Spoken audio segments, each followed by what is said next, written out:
Welcome. I'm E.G. Marshall. Today's mystery drama is drawn from life. When the curtain rises on this presentation of the Mystery Theater, you will be drawn into that maelstrom that in our lifetime has affected more people than in any century before this, the Holocaust. But we are not here to survey millions. This is one woman's vengeance, an eye for an eye and blood for blood. Carl, I was so worried. You staying out so late and not coming home until morning. I was afraid to. Afraid of me? Your wife? Why didn't you call me? I was afraid the telephone was tapped. Why would they do that? Anna, the past is returning to haunt me. I must be careful. I think I am a marked man.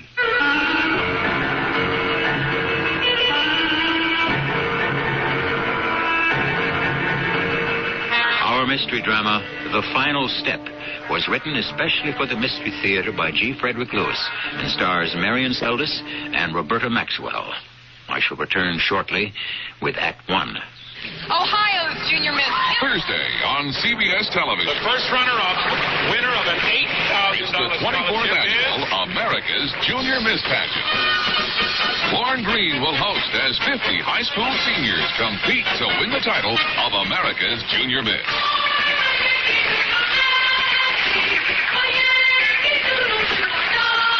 Don't miss the America's Junior Miss Pageant, Thursday at 8, 7 Central and Mountain on CBS Television.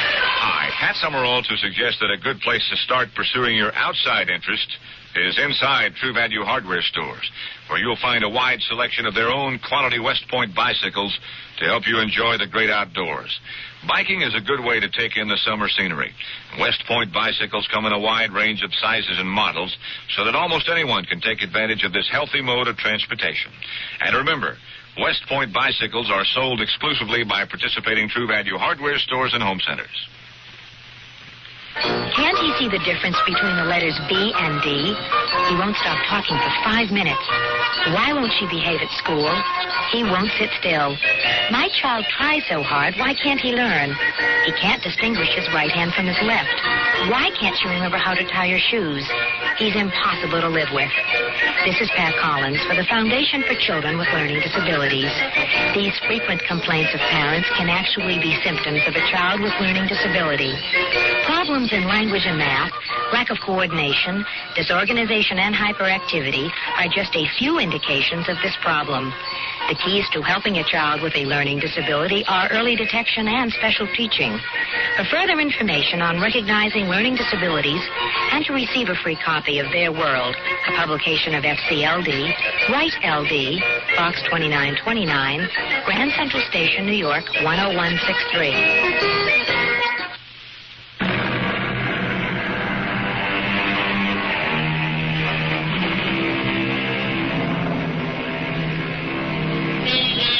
The time is now.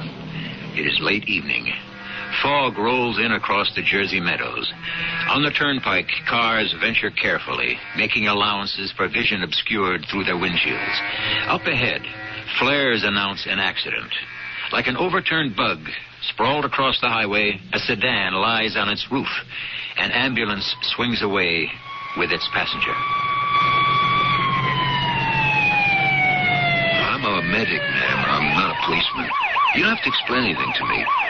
The trooper behind us will ask all the questions when we get to the hospital. I'm sorry about all this. Are you from Market Street Hospital? Yeah, how'd you know? You're a paramedic with the ambulance service.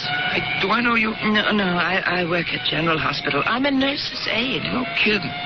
What lousy luck for you. I mean, it's good luck that you're getting out of the wreck. It could have been worse. Did I make the bandage on your arm too tight? No, it's all right. I'm fine. You sure? Maybe I better do it again. Oh? Oh, it is too tight. Look, I'll redo it nice and easy and careful. Don't you worry. There. It's all off. Hey, what are those numbers on your arm? What do you know? You mind me asking, what does 18333 mean, huh? It was out. The tattoo I'd hidden for years from everybody except Jacob. Marks no one had ever seen since I'd grown up. They couldn't find anything wrong with me at the hospital, and I called home. You what? I'm all right, Jacob. I'm all right. I was beginning to get really worried. I was just going to call the police. Yes, you don't have to. I'm right here at General. Come to the emergency entrance. There's a state trooper here. He's going to ask me some questions. Sweetheart, are you sure you're all right? I'm fine. The car is a mess. I can go home as soon as you come to get me. I'll be there in half an hour. Well, hurry, will you, darling? Of course I will. But I'm not going to go so fast on a foggy night to have an accident like some people I know. Oh. How did it happen? I'll tell you the whole story as soon as you get here. Goodbye. Well, I'd like to know the whole story, too. Are you Mrs. Naomi Berger? Yes, I am. Yes, well, my name is Johnson. I'm a state trooper. I know. I can tell by your hat. Well, I'm sorry to have to detain you this late at night, but I have to file this report. My husband won't be here right away. He drives so slowly. Yes, it's not a bad idea. You were pretty lucky, Mrs. Berger. I mean, real lucky, I'd say. Car turned over like that. And now the doctor tells me a couple of bruises and scratches. Do you think you can remember what happened? Oh, yes. And did you ask the other driver? Well, there was another driver? Well, the man who stopped short in front of me. He caused the whole thing. Oh, well, there was nobody there but you when we got there. What can you tell me? I was behind a car, and he suddenly put on his brakes, and I tried to avoid him, and then I'm not exactly sure what happened after that. According to a witness, your car climbed the guardrail and then flipped over. Yes, yes. Well, could you describe the car in front of you that suddenly stopped? I don't think so. It all happened so fast. Well, I don't suppose you saw anything of the license plate, did you? Yes, I did. There were 3 3s in it. And the letter A. The letter A and 3 3s. Now, do you remember any more than that? More than what? Well, do you remember any more numbers or letters on that license plate? What are you talking about? The car in front of you that stopped without warning. You said you saw the letter A and 3 3s on the plate. I did. I don't know why I said that. When is my husband coming to take me home? I don't want to say anything until he gets here. Yes, well, I'll tell you what. I won't ask you any more questions tonight. I'll stop by your house tomorrow and we'll go on from there. Is that okay? Yes, I'm all right. I just want to go home.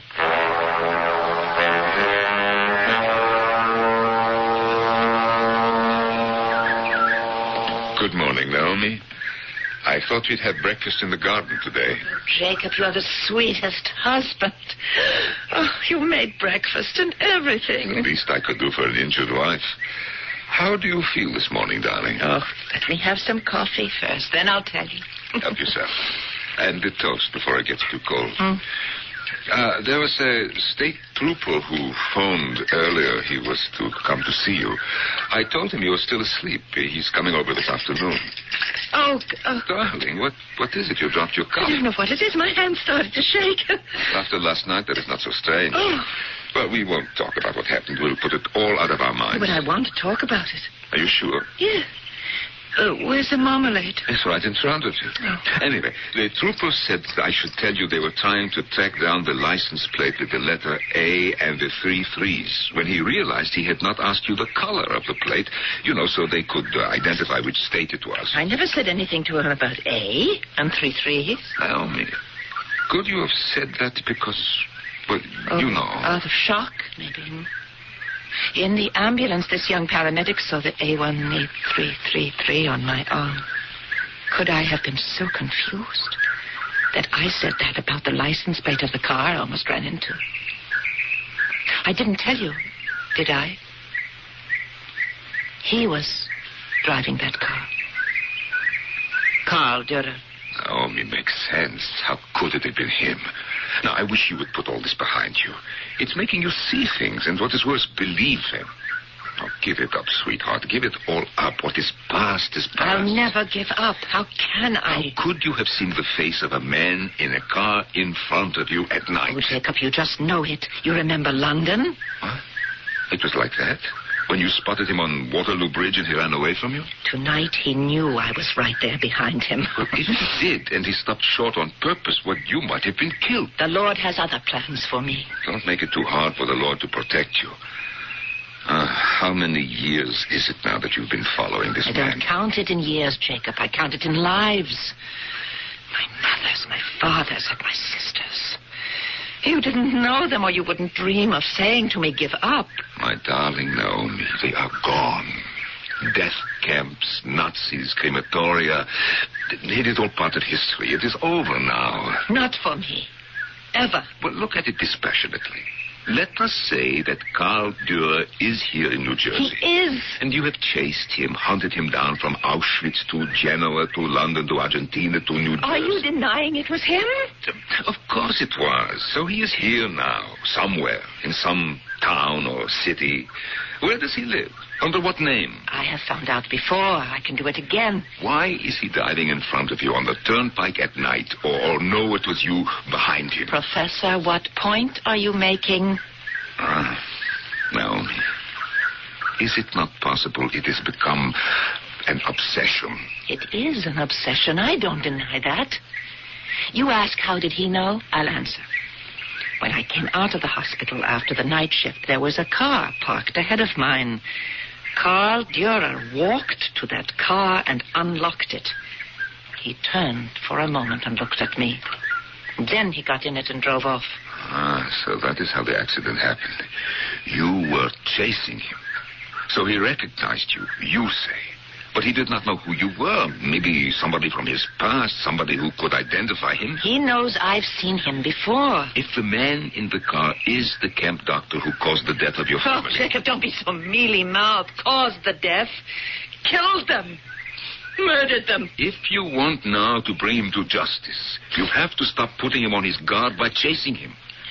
Now, we may have to enlist the help of an international lawyer. We have to get enough evidence together to punish him legally. You may have to do it that way, Jacob. I don't have to. All I have to do is follow him until he stands still long enough for me to kill him.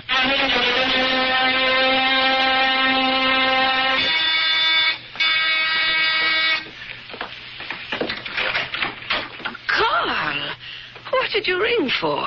Don't you have your key? Where have you been? I lost my house key and my key to work. I told you to put them on the same ring with the car keys. Look what time it is. Anna, please. I can't think anymore. Can I have some coffee? Of course. Carl, take your shoes off. Sit in the big chair. This was a bad night for me, Anna. A whole night. And what time is it now? 10 o'clock in the morning, and you're not at work. What will Mr. Perlman say? What will he say? Carl, I hired you at the recommendation of my foreman, Ernst. Your good work with your fingers assembling the transistors. I made you a section supervisor. We have a small shop here, Carl, and not the shop for work is serious. That's what he will say. What are you talking so crazily for? Mr. Perlman is your friend. Here's the coffee. Drink it slowly. I made it strong. I was so worried. It's not like you not to call me. Oh, that's good. I was afraid, Anna. What are you talking about? Afraid of me? No, afraid the telephone was tapped. Somebody listening. What do they know about you to listen? Who is it? Well, that's the problem. I wish I could be sure, but I don't know who they are. Last night, we had our usual game, you know. I left Fritz and Heinz and Ernst about 11, and a little after. I go to my car, and there is this woman getting into her car behind me. And I know her right away. It's not her, is it? Yes, it is. And she knows who I am. The same woman from London and Buenos Aires? The same. How could it be? The same red hair. That moment we looked at each other at night, only an instant. I know her. She knows me. What happened then? Well, she shouts something at me, but I'm in my car and driving away fast, and she follows in her car. She's crazy. We are on the parkway going north away from town. I cannot shake her. She's very close behind me. And suddenly there's a dog. You know how I feel about animals. I pull the brake down not to hit it. The woman is too close. She hits in the back of my car. You know, the bumper is bent, the fender. My neck, it hurts. Well, I stop. She has hit the guardrail and her car is turned over. What did you do? Well, there are no flames. I get back into my car and I can see her crawling out. Then I hear sirens, the police cars. I go as fast as I can, and I keep going. Is that what you were doing? Driving all night? No, not all night. I stop up in Cuddy Falls, and I go into a diner and have some coffee.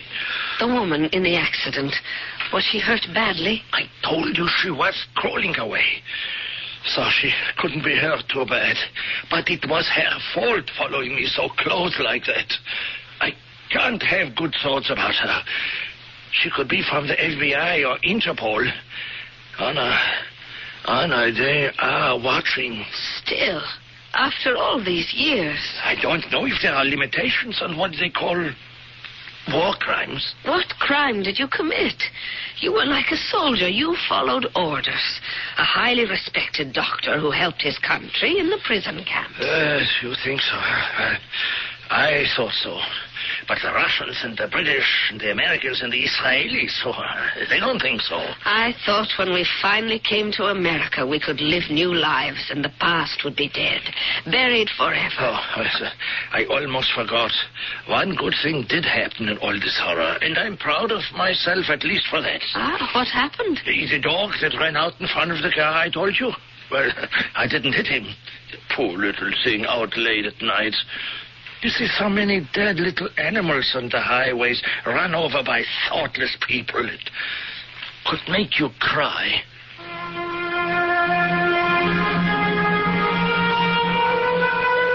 I think you're getting the drift of where all this is leading. This is no mere tale of retribution or revenge. It involves a crime of war. All societies, it's been said, are capable of committing war atrocities. So who are we to cast the first stone? I shall continue our account of Naomi's pursuit of such a criminal when I return shortly with Act 2. Feeling fit, feel so good, firming up the way you know you should. I'm Susan Anton. The ultimate in feeling fit is sleeping on a Perfect Sleeper Pillow Soft. Extra thick comfort on top and ultra firm support inside.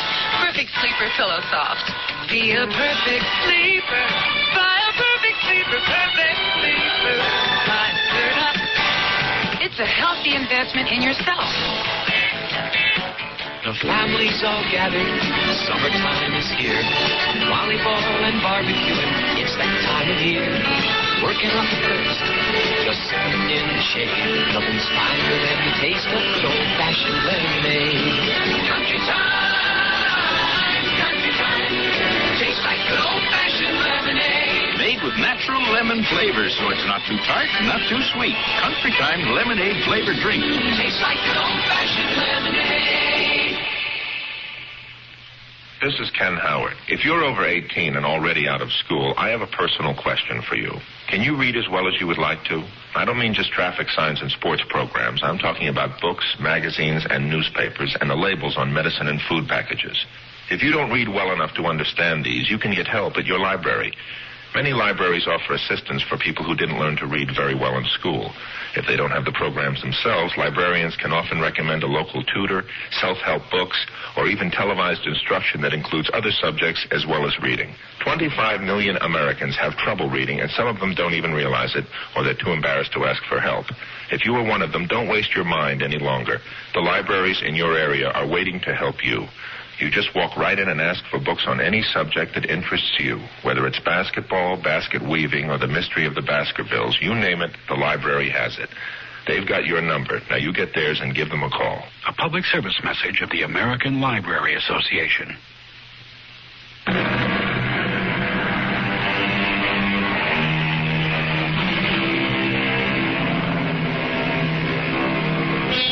A volunteer nurse's aide who has suffered the loss of her family in the Nazi extermination camp of Auschwitz some 35 years ago has made it her mission in life to bring the prison doctor responsible for the murders to justice, and has pursued his shadow across 2 continents.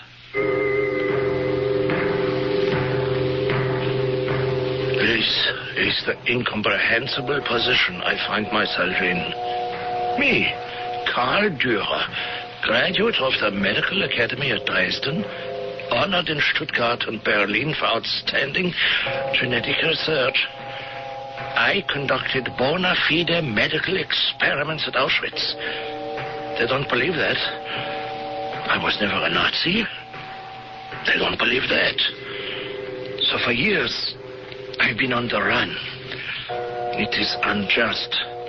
This creature with the red hair, she must have survived somehow. What does she want from me?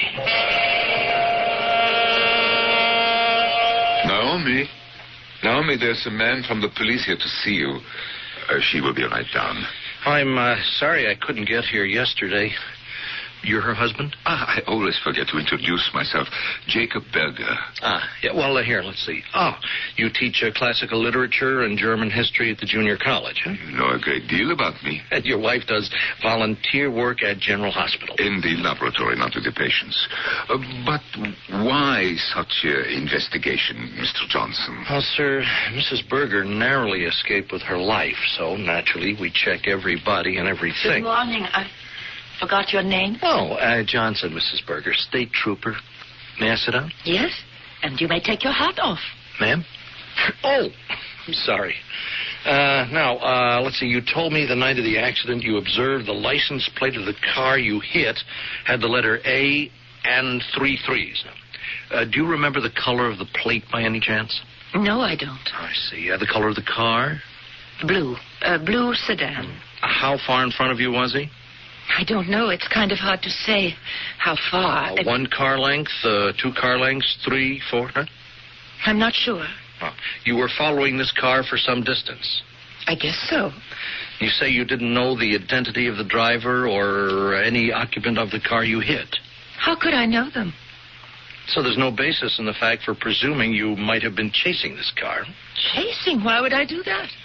Well, you were not on your way home from the hospital, were you? If I may interrupt, I get the impression that the police believe there's something suspicious in my wife's actions and she's being accused of something. Well, sir, we have 2 eyewitness accounts, Mrs. Berger, of which I'd like to check with you. Witness 1 told us that a gentleman alone got into a car opposite the General Hospital at 11:10 the night before last, that you were parked behind him. The witness was passing along the sidewalk when you shouted from your car, Mrs. Berger, "I'll get you yet." The man drove off, and you started your vehicle and drove off after him. Tell me, what is this? Jacob, it's false. No, the second eyewitness account was given to me personally at the Turnpike toll booth by the attendant on duty.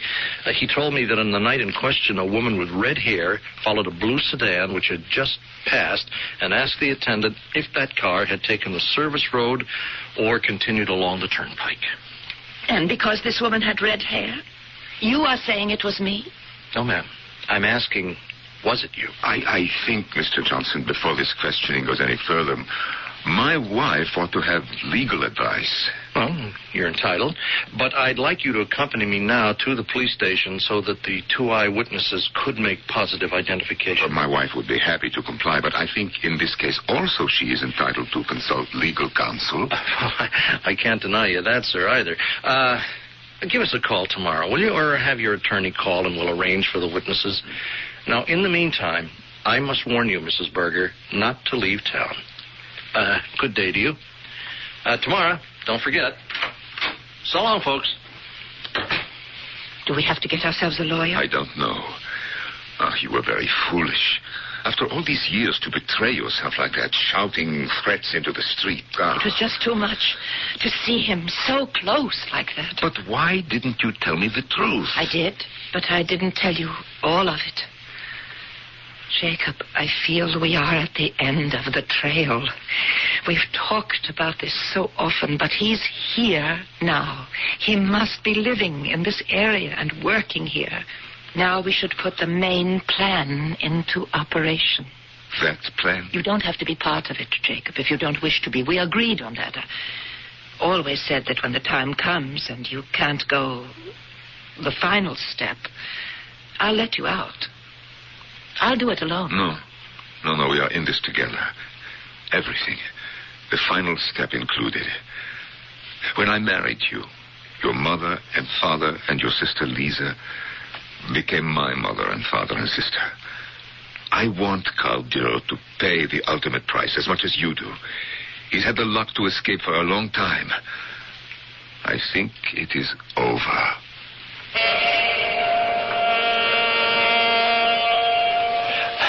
Anna, luck will not always be mine. How much longer can I escape this woman with the red hair? There is a way. To be rid of her. Forever. Face her.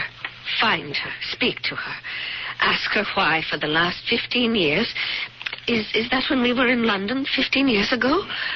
Why does she follow you? What does she want? If instead of running from her, Carl, as if you had done something wrong, as if you were guilty of something, you spoke together. Anna, you don't know what you're talking about. I can't do that. Why not? What did you do wrong? So you were a doctor in a prison camp. It wasn't by choice. You were conscripted. They wanted an expert in genetics. You treated everyone who was sick. Well, I did what I was ordered. Were you ordered something so terrible you have to be running all your life? No, Anna, it's the unspoken part of my life. You've been wise enough not to ask me what I did and why after the war I had to give up being a doctor and why I disappeared from Germany for so long. And then, when I finally wrote you under a new name from London, you came and joined me and never asked me why. Ask me nothing now also.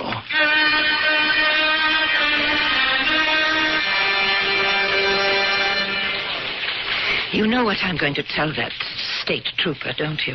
Yes, just exactly how much? I prayed last night, Jacob. So did I. I said to Mama and Papa and Lisa, now is almost the end of the trail. Did you make the phone calls? Yeah, 2 newspapers. How did you say it? Well, I told them who we were, that you were going to the police station today to give information about a Nazi prison camp doctor. That here in our small town in New Jersey, a murderer lives among us. Perfect. Well, good day, folks. Oh, I'm sorry we have to meet out here, but space is at a premium today. I understand you wish to change your story, Mrs. Berger? No, not change. Add to it. I did recognize the man who got into the car in front of me when I left the hospital that night. And I did follow him. I wanted to know where he lived. Mr. Johnson, he is a murderer. Ah, I see. So you ran into him deliberately? No, that was an accident, just as I told you. His name was Dr. Carl Dürer. Hmm? And you have a basis for your accusation of murder? I was there when he killed 3 people, if that's what you mean. This happened recently? A long time ago. And did you report it?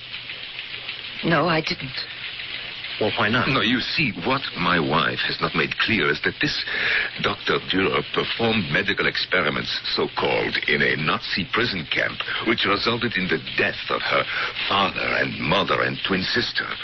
Well, who was she to report this to? The man is a Nazi. Do I have to say any more? I'm afraid you'll have to tell me a great deal more, Mrs. Berger.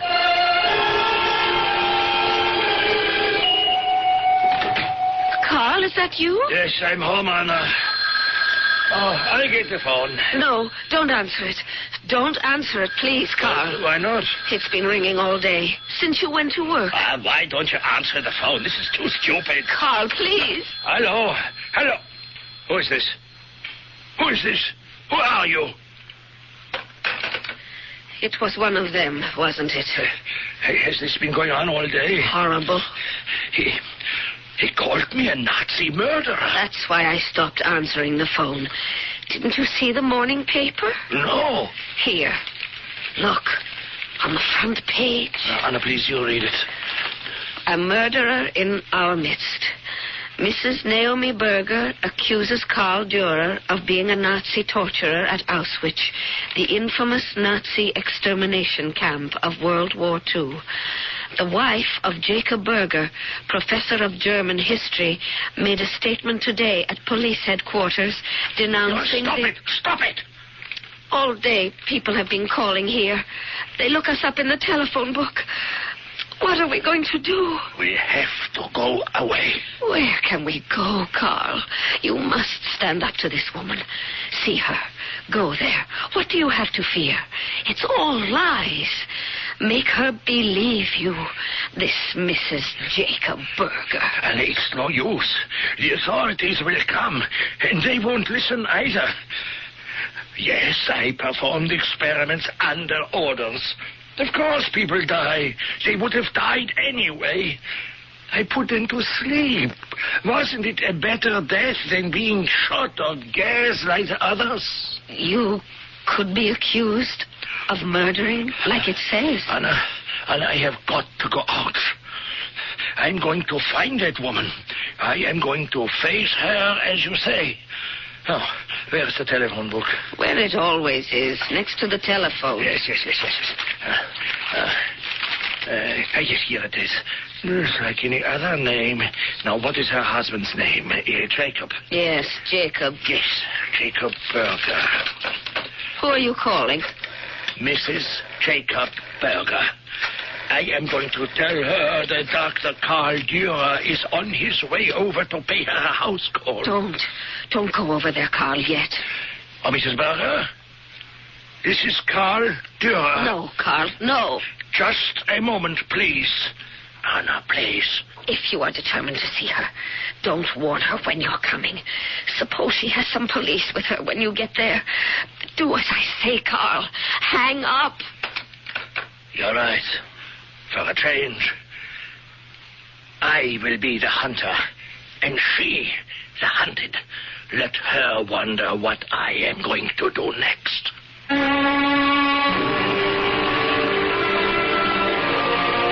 It has often been said that the mills of the gods grind slowly, yet they grind exceeding small. In other words, the reward of patience is justice. Naomi Berger sees no evidence that patience would even ultimately redress wrongs, so she herself has decided to play Nemesis, a most dangerous game. I shall return shortly with Act 3. Kodak brings the instant to life. Kodak wants to offer you some instant fun money. For a limited time only, get a $10 rebate when you buy either the Kodak Colorburst 250 or the new Colorburst 350 instant camera. With either instant camera, you get the sharp, rich, vivid color pictures Kodak is famous for. See your photo dealer for details about Kodak's $10 fun money offer. Kodak brings the instant to life. When you want quality, instant printing in a hurry, see the professionals who print at PIP. Whatever your printing needs, depend on the professionals at PIP. Want your own personalized stationery and envelopes? Depend on PIP. Want business brochures and sales reports? Depend on PIP. For all your printing needs, depend on PIP. Look for the PIP near you in the yellow pages under printers. That's PIP. The following is a reenactment of a scene that never happened. When I told the fat man that I lost the letters of transit, I thought he was having a heart attack. Sure. Do you know the warning signals of a heart attack? Well, sure, Rick. Well, no, Rick. Then listen and get it once. A pain in the center of your chest may spread to a shoulder, your neck, or an arm. May feel dizzy, nauseous, sweaty. If it lasts 2 minutes or longer, get emergency help right away. Got it? Sure, Rick. Oh, Rick? Yeah, shoot. Well, the fat man was mad when I called the ambulance. He said it wasn't a heart attack, but me giving him indigestion. That's common enough. A lot of heart attack victims say there's nothing wrong. Want to think it'll go away. Your American Heart Association has the information on heart attack, so get them on the phone. They're fighting for your life. But, Rick, the fat man did have indigestion. I'm feeling a little queasy myself. Well, did I make a mistake, Rick? Aside from being born, you mean? No.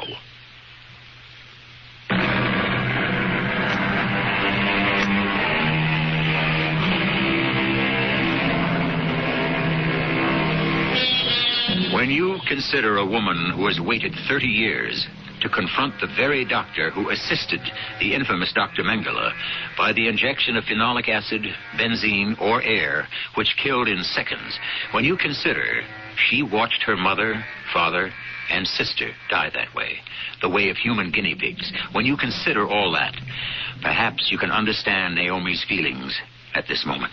He's coming here. I know it, Jacob. I know he's coming. What did he say on the phone just now? He said, Mrs. Berger, this is Carl Dürer. And then I heard a woman's voice say, Carl, don't. And then he said, just a moment, please. And then they talked. He had his hand over the receiver. Then he hung up. Jacob, he saw the newspaper story. He swallowed the bait. He's coming because he has to silence me. But he doesn't know who I am. I could be related to any of the thousands of deaths. Are you ready, Jacob? The car has gas in it, and it is standing right by the back door. The hypodermic? Everything is laid out on the kitchen table. But not all of them. Only one. The other two should be in your briefcase. Don't worry, they are. Now, where will you be standing when he comes through the door? Right there, just as we planned. The hammer? You have the hammer? I have it. I'm looking at my wife, planning this so matter-of-factly, and I don't know you. Yes, you do. The final step. We've always talked about it. It has to be. There's no other way. Who would do it for us? The courts. Oh, bring him to court. You think he would answer charges in a court? What time is it? Maybe he won't come. He'll come. He'll have to. He has to know who I am. What evidence do I have? How safe is he? What do I know? Suppose he carries a pistol. Have you considered that? Why do you think I am answering the door? And you are standing behind it with a hammer in your hand. Oh, let him come now.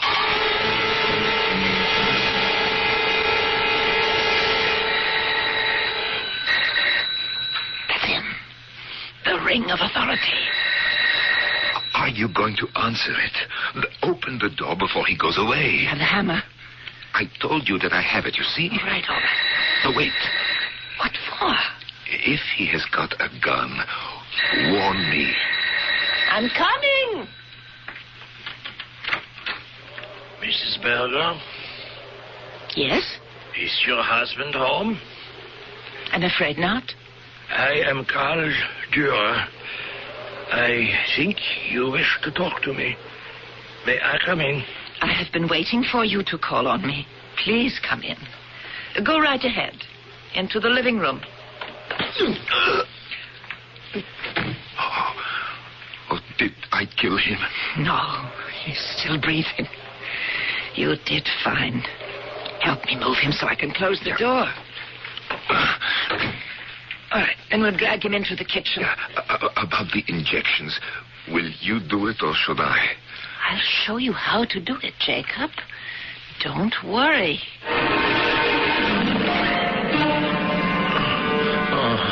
He's coming to. Oh, how is he going to react when he is fully conscious? His mind will be fairly clear, but he'll have no power over his body. He'll be able to talk slowly, but overall he'll be very weak and defenseless, just like his victims at Auschwitz. Where am I? You are in the kitchen of my house. I introduce myself to you, Dr. Dürer. I am Naomi Berger, and this is my husband, Jacob. What have you given me? Why do I feel so weak? Don't you recognize it, Herr Doctor? You used so much of it.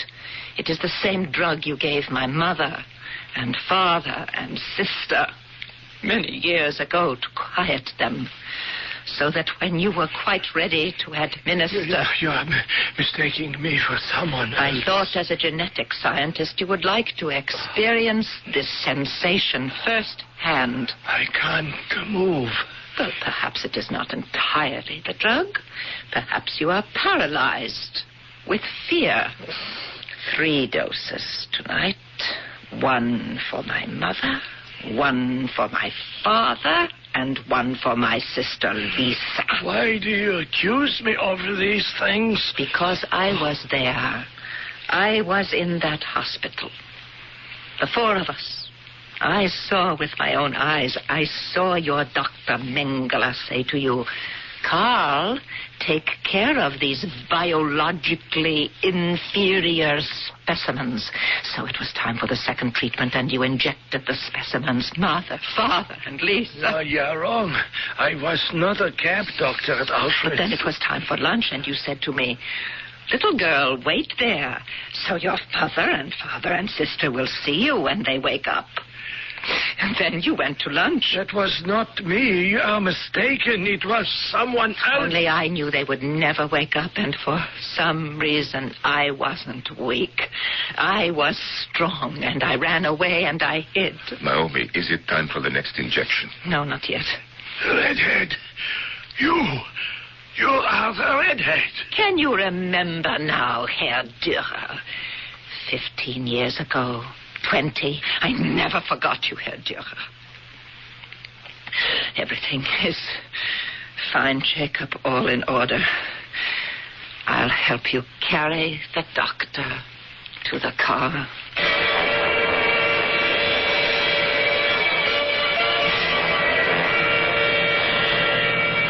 Where are we? We have traveled an hour and a half. You have been asleep. How am I going to die? 2 injections, 15 minutes apart. Doing this does not bother you, huh? What are you, a teacher? I teach the classics, German. Yes, literature. I am not a beast. I am not inhuman. Perhaps not now, but then you lost touch with reality. Those were human beings you experimented with. I was a doctor, highly qualified. Do you know what the word conscience means? I know what the word duty means. An order is an order, and it must be obeyed. You believe that I would be here today if I had disobeyed? You would have been here with a clear conscience. Conscience? This is the only word you know. Can you move your arms or hands, Dr. Dürer? No. My body will not obey me. I couldn't even spit in your eye. Then you will have no difficulty in holding still while I roll up your right sleeve.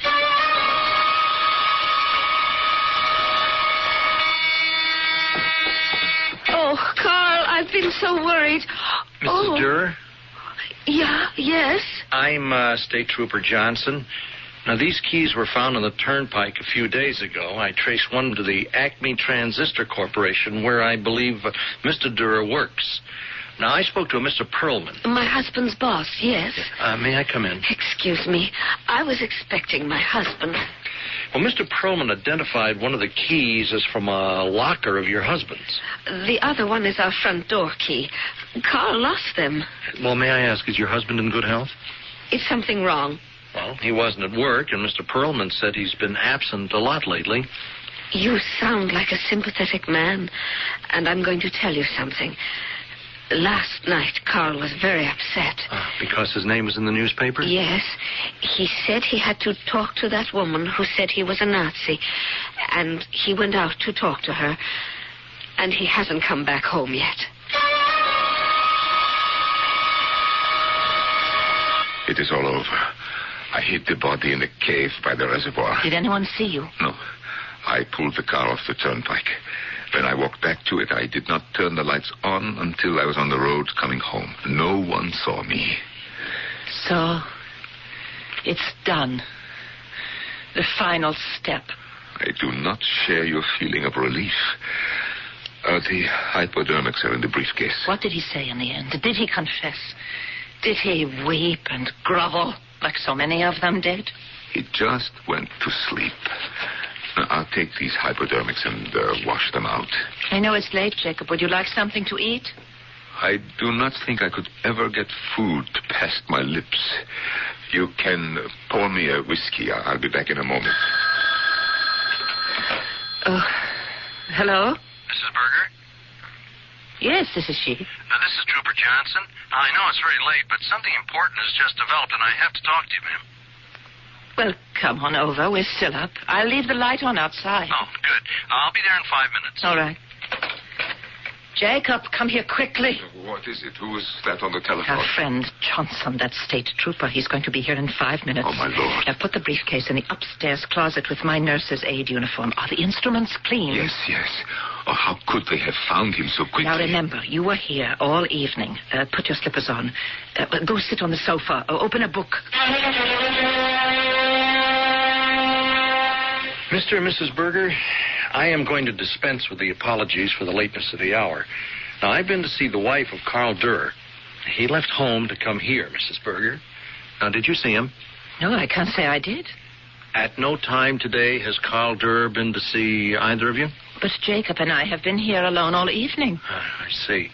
I haven't yet informed Mrs. Durr, so I shall ask you to keep this to yourselves for the present. 2 hours ago, in the Reservoir District, Carl Durr was discovered run over on the turnpike, dead. Now, he was apparently hit by some vehicle. You think he was walking along the highway and he was hit by a car? Well, he's been taken to the morgue, and after a thorough examination, we ought to be able to pinpoint the cause of his death. I'd better go now and inform Mrs. Durr. He suspects us. They're going to find traces of the poison in him. I don't understand how, after those injections, he could get up and walk to the turnpike. It was the identical phenolic acid he used on Mother and Father and Lisa. It is just beyond me. Naomi. You told me you left him hidden in a cave by the reservoir.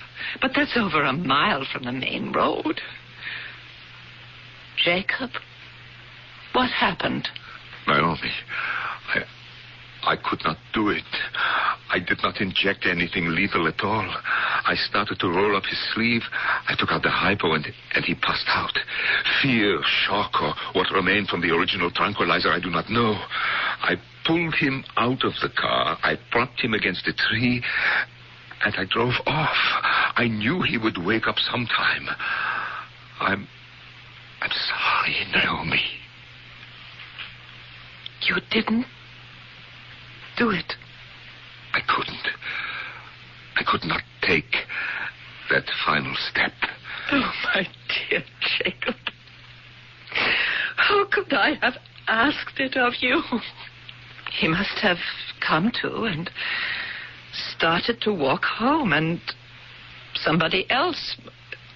He could have been blinded by headlights. Oh, Jacob. All these years, and we never punished him. Isn't it enough that we brought him to the edge of death?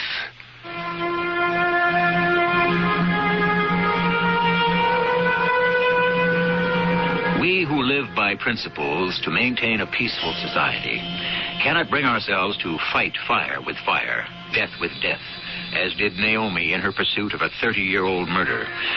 Unhappily, as long as humans are capable of inhumanity, we are destined to live in an armed camp. That appears to be man's fate. I shall return shortly with some closing words. Before Shogun, in a Japan of warring clans and star-crossed lovers, there was the glorious saga, Shike. Shike, the beautiful and violent epic of a warrior monk trained in 1,000 ways to kill. And the radiant noblewoman whose passion for him defies all tradition. Shike, the Japan you will always remember. In the Jove paperback you will never forget. Pour on the snap. Pour on the crap. Barbecue sauce. Pour on the fat. Pour on the crap. Barbecue sauce. Pour on the snap. Pour on the crap. Barbecue sauce. Only one barbecue sauce can give me the snap of this secret blend of 16 herbs and spices. Ours. Pour on the snap. Pour on the crap. Barbecue sauce. Pour on the snap. Here at Fire Station number 3, between fighting fires, we play a lot of checkers and drink a lot of coffee. So our coffee's Kava Instant. Your move, Hogan. Full-flavored Kava is the only 90% acid-neutralized coffee. And with less acidity, no matter how much we drink, we still feel good. Oh, nice move, Hogan. In fact, we drink enough Kava to put out a fire. Uh-oh, I think I'm in trouble. Saved by the Bell. Kava, all the taste you want in coffee without all the acidity. This is Carl Malden. Now only American Express Traveler's Checks offers exclusive new services that protect more than just your money. Now if you lose your credit cards and ID along with your traveler's checks, only American Express will help you cancel your cards, issue you a temporary ID, cash a check, and put its travel service at your service 24 hours a day. Ask for American Express Traveler's Checks. Now they protect more than just your money. Now they help protect your vacation. Services available in the U.S. and Canada. Certain conditions apply.